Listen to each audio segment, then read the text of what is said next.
And we are live. Well, welcome to Intelligent Speech. It's good to see so many people here. Looking forward to this session. So just a quick rundown. You're already very freely using the chat on the right-hand side, which is brilliant. That's exactly what I want to see. So any comments or any thoughts or anything that you have during the session, just put them in there. If you want to ask questions for our Q&A at the end, I see people already asked, brilliant. Just pop them in the Ask a Question button at the bottom of your screen, and we can rattle them off during the Q&A. But I will now hand over to the person who have clearly all come to see, Robin Pierson. Thank you so much. And hello, everyone. I am here to talk about the hidden voices of Byzantium. But before I begin, I should just say apologies for the sun, which is coming through the blinds, creating this lovely effect down the side of my face. I'm sure it will move as we go on. Anyone having any buffering problems, just be patient. I've seen a lot of sessions today, and the audio and video will get better after a few seconds. Just bear with us. I'm going to show some visual aids during the talk today, but in case they don't show up clearly on your screen or you want a longer look at them, then head on over to thehistoryofbyzantium.com, where I've posted them so that you can take a longer look. And if you get tired of looking at my lockdown buzz cut, you can go there and enjoy some of those charts and some links to some things you might be interested to look at. I imagine you have a lot of questions and we want to have a decent length Q&A, so I'm going to get right to it. As you can imagine, I could go on for some time on this topic. So let's talk about hidden voices, which is the theme of today's conference. I'm going to talk about the voices we do hear in Byzantium, and then identify those that we don't really hear, and talk about some of the ways in which modern scholars try to reconstruct those voices.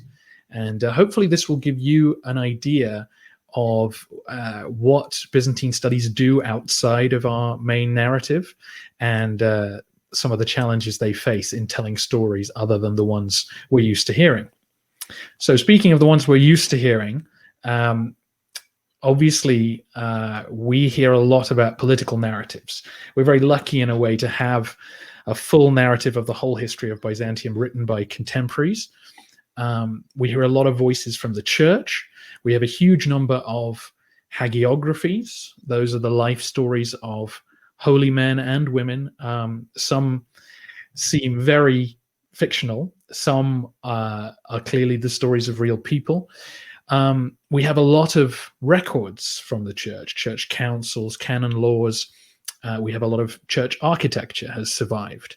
And if you expand into the monastic world, that's where most of our kind of hard sources come from, as in legal documents, tax documents, property deeds, a lot of them coming from Mount Athos, which survives today, several monasteries there, and they keep records that are invaluable to us.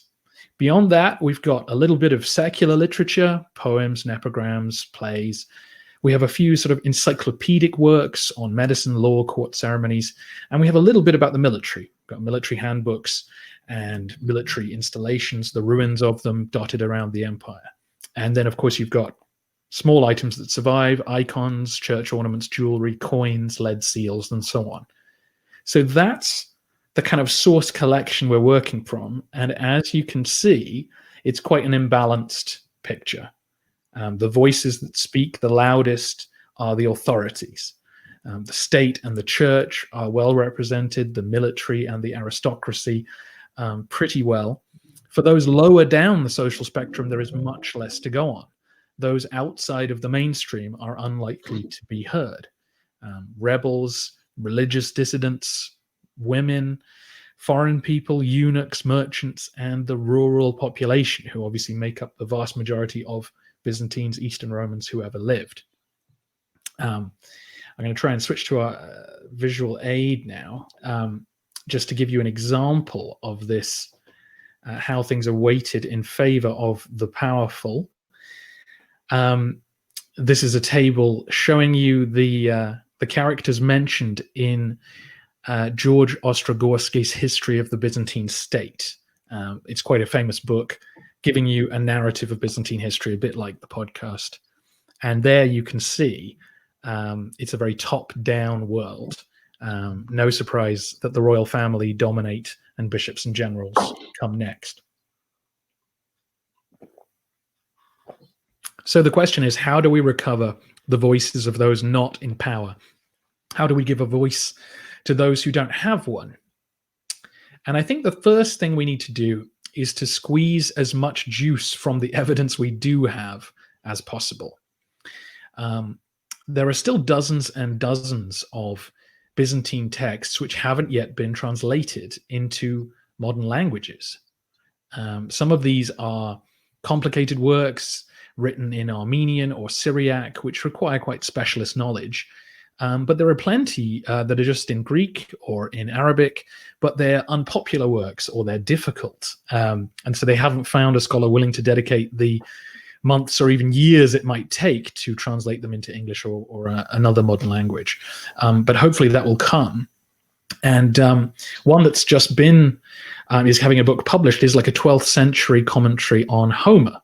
And you might think, well, that's not going to tell us much about daily life in Byzantium, but at least it gives us a hint of what in the 12th century was important in terms of literary culture, in terms of interpretation of Homer. So even little things like that can increase our knowledge of daily life.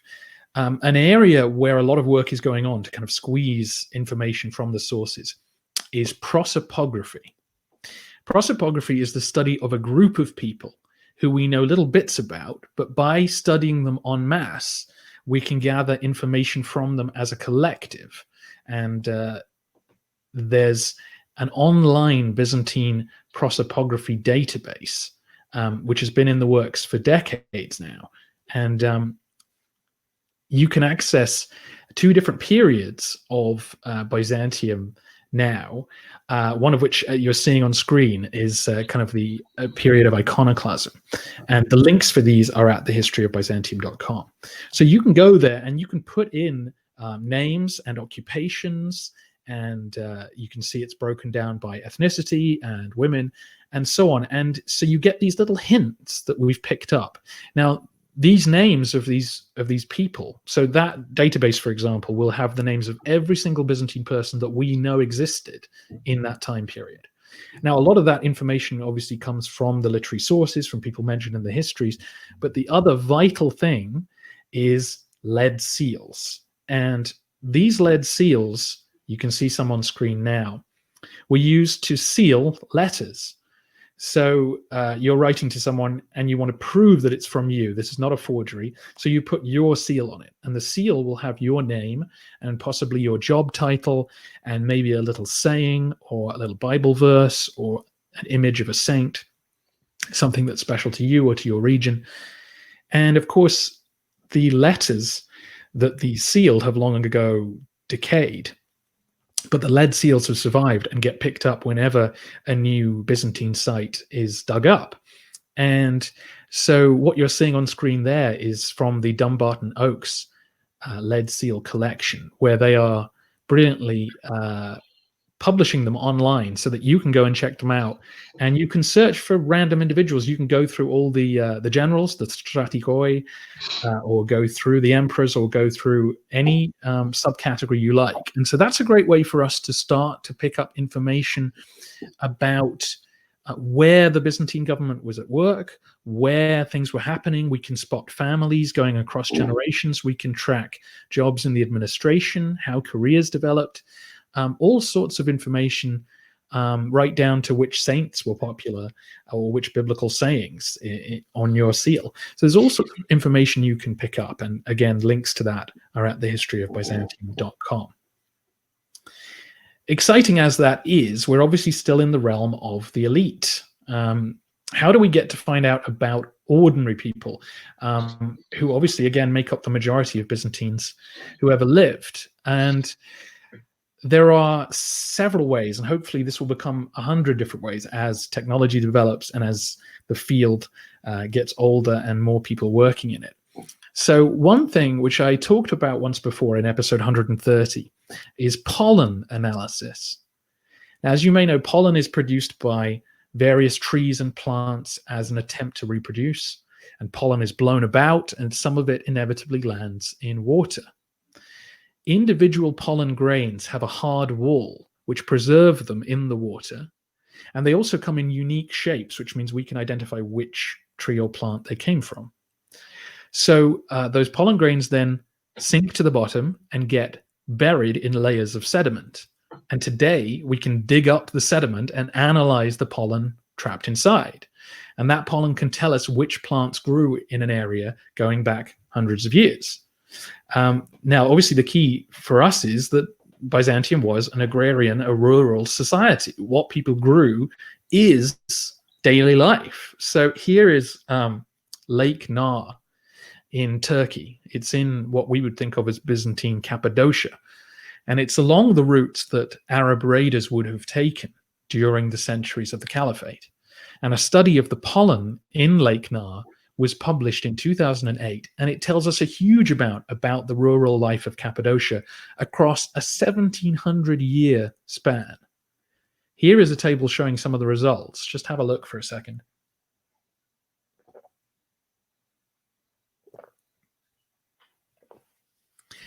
So if you take a look at the bottom left, you can see olive cultivation. And obviously those are the years, so starting around 300 AD.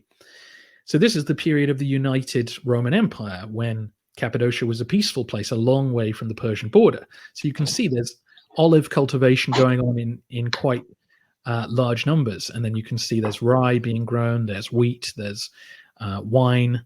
And that goes on pretty consistently all the way up until the late 7th century. And because the pollen can be tracked so specifically, we actually have dates for when it suddenly drops off a cliff, as you can see there. They've drawn a helpful line just between 600 and 700 where it drops off. And those years are 664 AD to 678, which is the time when Arab raids became an annual fixture. So we can track through this the collapse of farming life, that people had to move away from that area to not be attacked. And what happens is, the number of farms producing olive declines massively. The viticulture, I think, growing of grapes to make wine just disappears completely from the region. No one even bothers anymore because it's too vulnerable a target for Arab raids. And you can see that on the right is the amount of trees that grew in the area. So the trees start to regrow. Forests start to colonize the land again because there aren't humans to cut it back. And you get then a glimpse of what happens after Arab raids stop. So around the year 1000, the reign of Basil II, suddenly people start growing olives again. Rye picks up. And we get a sense that it's a different economy now. Rye increases massively. Rye grows naturally in eastern Anatolia, but it also can feed animals as well as humans. And so that suited the culture that was developing to what you would say agro-pastoralism as it is there. So more and more people relying on animals for their livelihood.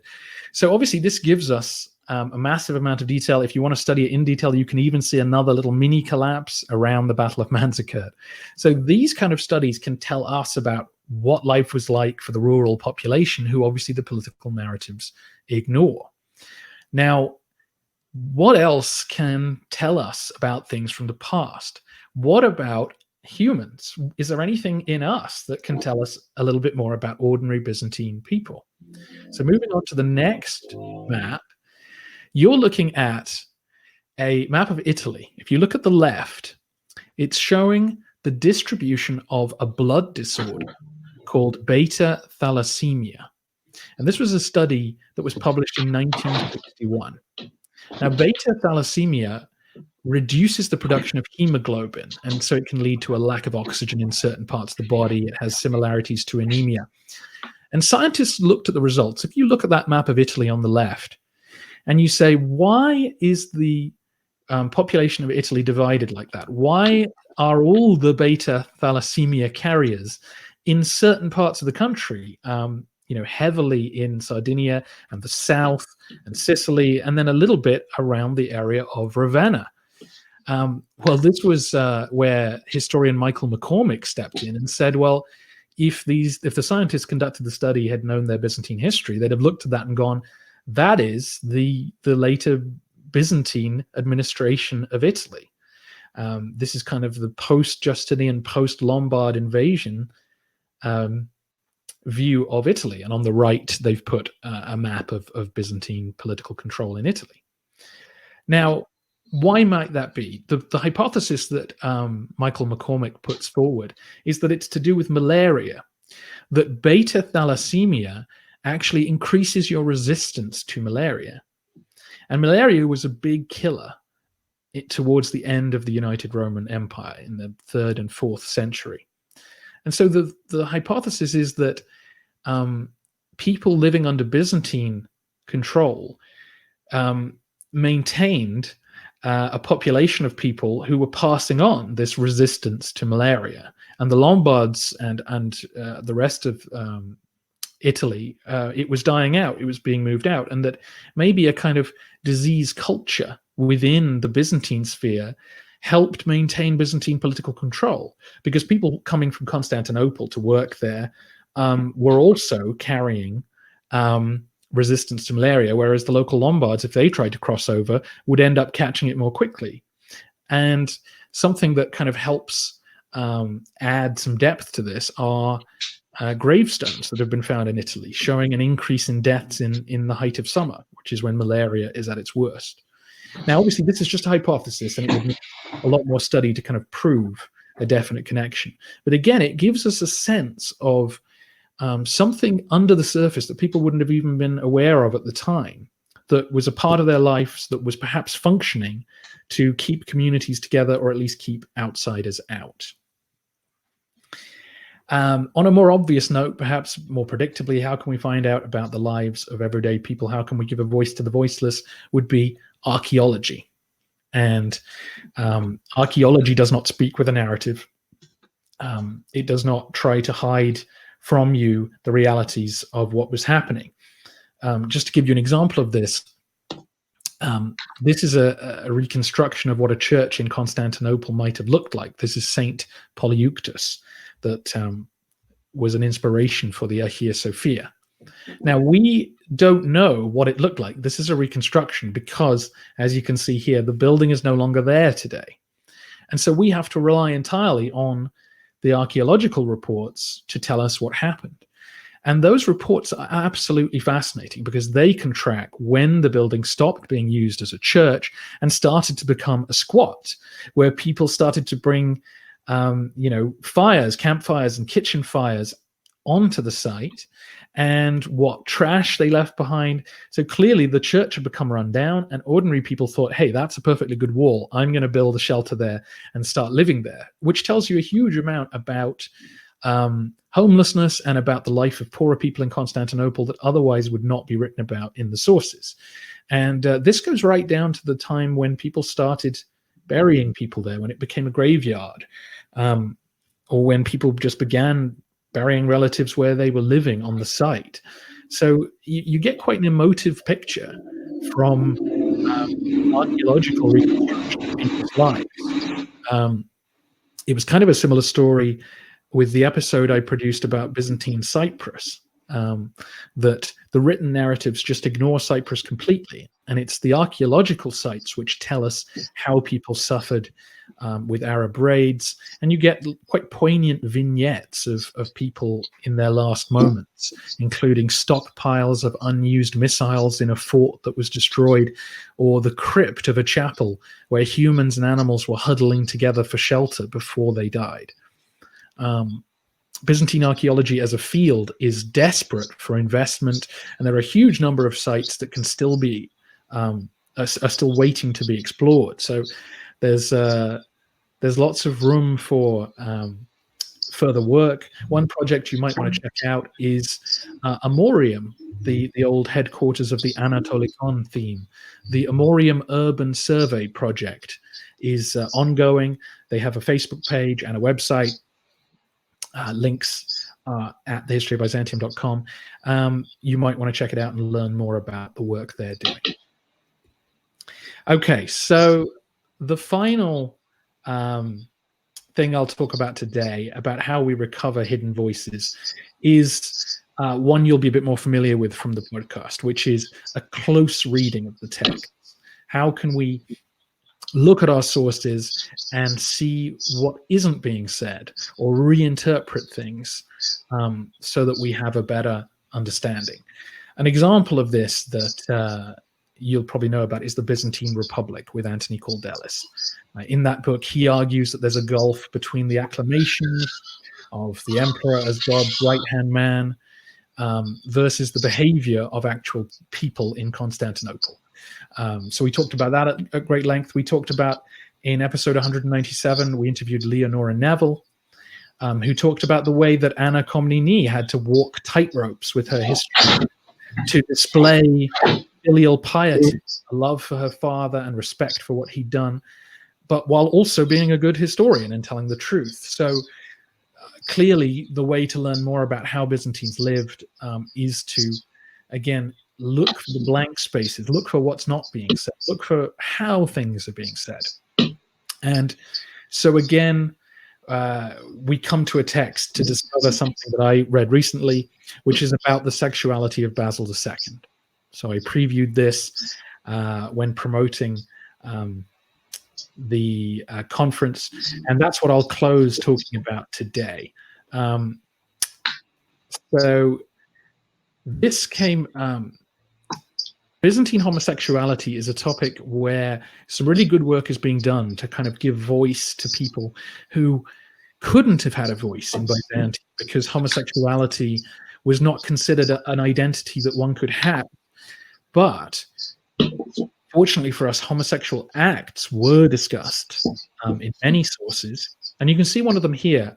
For those of you who don't know, Anthony Cordelis now has a podcast called Byzantium and Friends, where he interviews Byzantine academics. And you can see there on screen, episode 14, he talks to Stephen Morris about the ways in which we can uncover different attitudes to homosexuality from the way, say, it's written about in the civil law codes. So in the civil law codes, things are said that you would expect from a medieval Christian state. You know, homosexual, you should be burnt at the stake. That's terrible. And Stephen Morris points out that actually in monastic law codes and canon law, punishments for homosexual acts are much milder, like extremely mild. You know, penances for some acts of just a few weeks or months, like no more than a slap on the wrist, which strongly suggests those acts were common and not remotely as shocking as we today might think of them. So the text that reveals something about Basil II is written by Simeon the New Theologian. And we talked about him in episode 196. You may remember he's the ascetic who wept tears and had visions of a divine light. So a very personal route to salvation, a very experienced, lived spirituality. So Simeon wrote a text, and it was an ethical oration, as he called it. And I'm going to read you the bit that we think refers to Basil II. So he uses a parable of a Christian emperor who is forgiving a rebel. And he's making a point which is not important to us today. And this is what he says. The rebel comes to beg forgiveness from the emperor. The emperor fell upon his neck and kissed him all over, and kissed too those eyes of the rebel which were shedding tears for many hours. Then, having ordered that a crown, robe, and shoes similar to those he was wearing be brought, he himself personally clothed his erstwhile enemy and opponent, in all ways avoiding any abuse of him. And not only this, but as he was rejoicing in him all day and all night, holding him tight, embracing him lovingly, mouth to mouth, to so great extent did he over-love him, that he did not separate himself from him in sleep, lying down with him, holding him tight on the bed, covering him completely with his robe, and putting his face all over his body. So, quite a graphic description of the over-loving emperor forgiving a rebel. And obviously the point he's making in that sense is the emperor went too far in his forgiveness. And obviously I will one day produce a Byzantine story on this topic, and we'll go into it in detail. But the point that Professor Mark Masterson, who wrote about this, makes is that Simeon lived entirely within Basil II's reign. So there's no other emperor he would have known and could be referring to. And in his other ethical orations, he makes comments about contemporary events. He makes comments on the court. He lived and worked in Constantinople all his life. So Professor Masterson is making a strong case that anyone hearing this would have inferred he was referring to Basil II. And also he's inferring that what he's saying here is Basil II, who was involved in multiple civil wars where he had to forgive many a rebel who'd chosen the wrong side, is an example of someone who overloves rebels, strongly implying, we think, that it was rumor, or even well known, that Basil II had homosexual affairs, or was known to favor, men at court in inappropriate ways. And the real take-home point here, in terms of understanding Byzantine homosexuality, is that this was clearly not seen as shocking. Because if Simeon had thought, if I imply the emperor's gay, I'm going to be executed, he would never have said it. So the fact that he says it in this manner implies that to take part in homosexual acts was not a horrific criminal offense, as we often think of medieval Christianity. And perhaps it gives us context for why Basil II never married. Of course, a lot of you will know that the Emperor Hadrian lived quite an openly homosexual life at times, but he still married. Basil never did. So this adds a layer of context. It doesn't fully explain it, but perhaps it increases our understanding. So those are just some of the ways we're trying to give voice to the voiceless and understand more about daily life in Byzantium. And I will stop there and I will open the floor to questions. Well, we have many questions. Yeah. So I'll just start with the first one I see. This question says that it always seemed to me that gender dynamics. Now the question's coming so fast, disappearing on me. Here we go. Always seemed to me that gender dynamics and maybe sexual dynamics were much more complex in Byzantium than we usually believe. Would you agree? The normalized presence of eunuchs already makes me think of another thought about what gender entails. Yeah, absolutely. I'm going to try and keep my answers short so that we can answer a lot of questions. And if you want to have a follow-up question, do post it, and you may have to repost it and so on. But yeah, I think the Basil II discussion backs you up precisely, that both sexuality and gender are clearly more complicated and fluid than we might think in Byzantium. There's a lot more work to be done on that. And the fact that eunuchs indeed had positions at times of extremely high authority suggests that there was nothing sinful or ungodly about their presence and their involvement in high stakes politics. But hopefully I can produce a Byzantine story on that and go into much more detail. Okay, from Bill says, how did the common people's understanding in relationship to politics continue or not as a Roman political culture in the Roman areas that became part of the Caliphate? That's a very interesting and complicated question. And obviously I have not studied the Caliphate in great detail. Certainly in the early centuries, the tax structure and the governance structure continued unchanged, but that did change in the 8th century.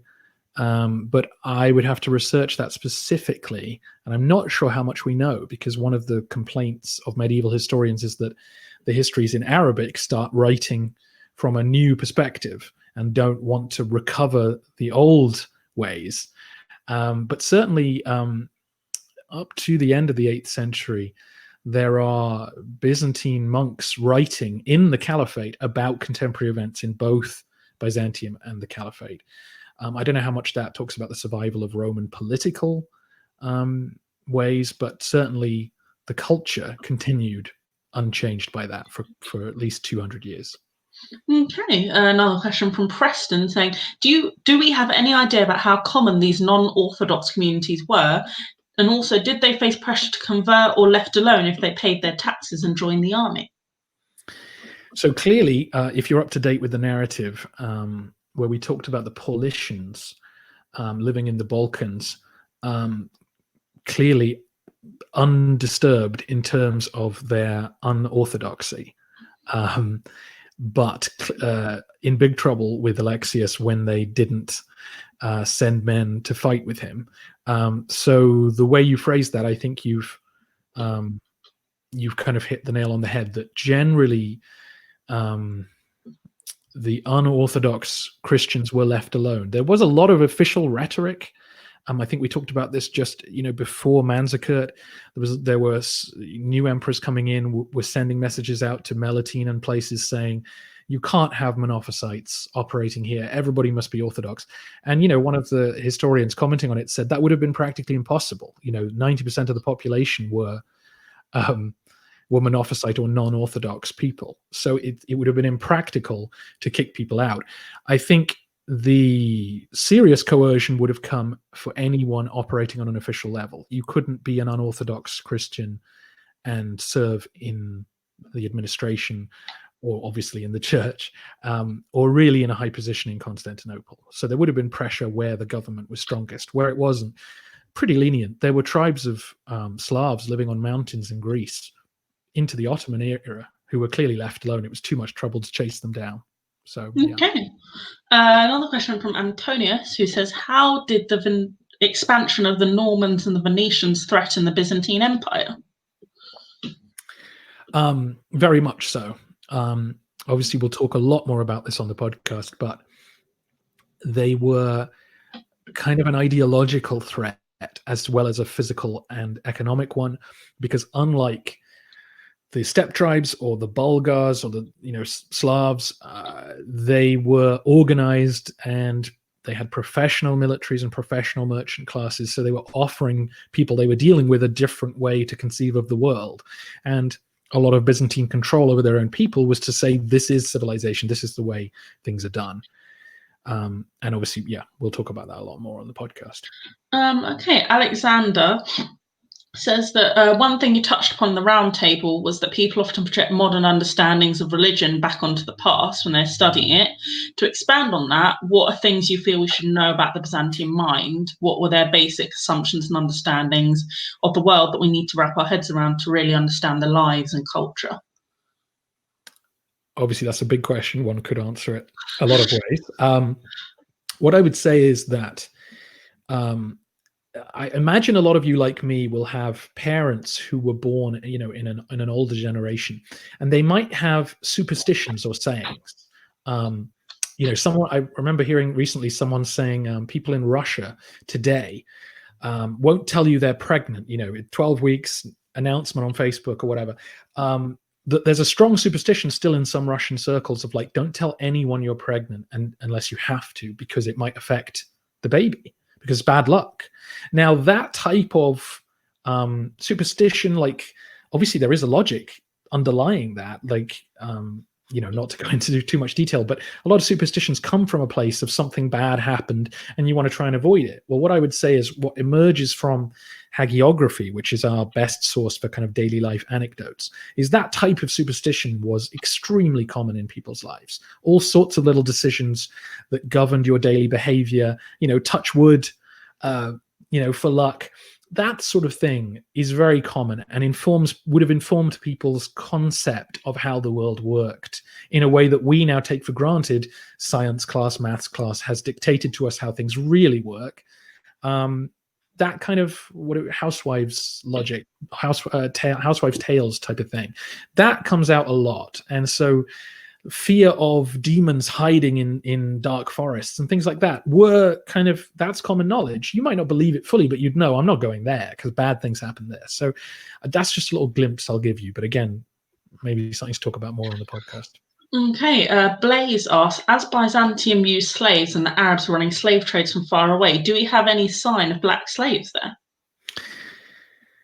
Yeah, it's a really good question.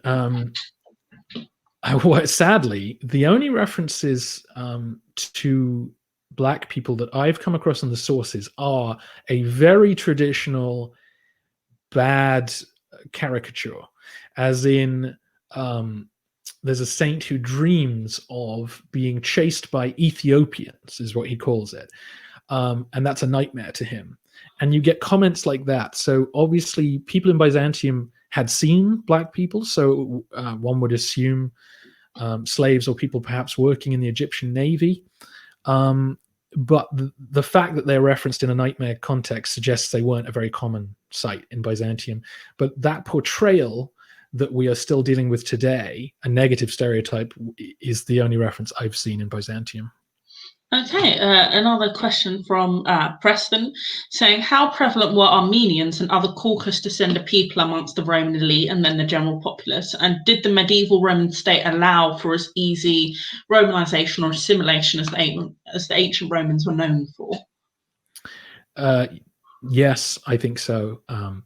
Obviously, different periods, different level of integration, but generally we see Armenian names and Caucasian names all the time in Byzantium. And if you wanted to go and serve in the army or in Constantinople, the transition was clearly very easy and you didn't have to change your name, but you did have to profess orthodoxy and you did have to then speak Greek. But I imagine anyone serving in the army or the administration would have been bilingual pretty quick. Marco Capelli in the chat says, would race have been kind of registered as a concept in Byzantium, or would religion have been a much more important differentiation at the time? Yeah, I think it was. I'd have to research more to know exactly what they meant by that, but it definitely was. And the Byzantines, let's put it this way, did not have the concept of multiculturalism. So when someone turned up who was a Viking, they would go, oh, you're one of those people. You believe in this, and you need to go live in that quarter where the rest of your people are. So they clearly had a sense that people were from different races with their own customs and religions. And it was clearly not a fixed concept in that, as we just talked about, if you're Armenian and Georgian, you can become a Roman. But yeah, definitely they divided people up like that. Okay, Doug Harrison says, Justinian plague was a little earlier than what we think as Middle Ages, but what can you say about it with respect to the Black Death of the true Middle Ages and even COVID today? Yeah, it's a good question. Anthony Cordelis on his podcast did an episode on social distancing in Byzantium, but it wasn't directly related to plagues. We are still waiting to learn more about the plague of Justinian. There's a huge debate about how severe it really was, because what we lack are the kind of mass graves, to put it bluntly, that we know we have for the Black Plague of the later Middle Ages. So once we dig up more evidence, we hopefully will have a much better idea of how severe it was. It clearly wasn't as severe as the Black Death. And in terms of COVID, I mean, people did not see it coming in Byzantium. They did not socially distance. They had to once thousands of people were dropping dead, but it came back in waves and they had no clue clearly that it was coming from fleas on rats. So we are doing much better today, despite all the problems. Yeah.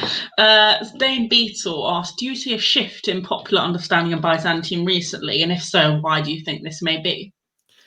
I think it's increasing in popularity. Clearly more people are studying it, but in a popular sense, no, I don't think so. People have no idea what I do for a living. They look scared. I'm going to ask them what it is. But hopefully it will increase. It could use a Game of Thrones type show. It could use some pop cultural push, and then people might be able to place it more in their minds.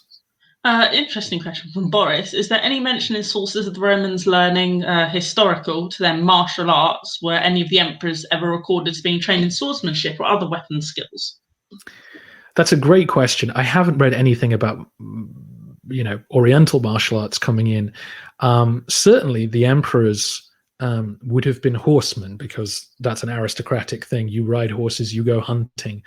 And certainly emperors who fought would have trained. The ones who were generals first, they would have been trained. So Nicephorus Phocas, John Zimisces, both said of them that they were great warriors. It was said of John Zimisces that he could jump over a horse, like a little vault. Yeah. That was, showing off. So, but I don't know about palace-born emperors, whether Basil II would have ever seriously trained. I think he'd have been stationed at the back, but he'd have had enough training to, get by and to run away at least on his horse. Okay, one last question then. Unfortunately, as great as this is, we have to wrap up. Antonius asks, were the Byzantians ready for Western expansion? No, I don't think so. I think one of the big debates about Alexius is whether or not we blame him for the fact that the Crusades led to, the Western takeover of Byzantium. And no, I don't think they saw coming the expansion that happened until it was too late. Okay, well, really sorry we have to wrap up there, everyone, because I can see there are more questions being asked, but fortunately we do have to wrap up. Robin, where can people find you and the podcast, especially if they want to maybe ask you some more questions that they didn't get to ask today? thehistoryofbyzantium@gmail.com for more questions, thehistoryofbyzantium.com to look again at the images from today and to follow the links so that you can go check out the lead seals and the prosopography and all of that. Okay, well, it's been great having everyone here. Thank you for a brilliant talk, Robin. Sorry we have to wrap up. And I'm sure you'll be in more talks later. Yeah, absolutely. I shall be watching everyone finish this great conference. Thank you all so much for being here. Bye.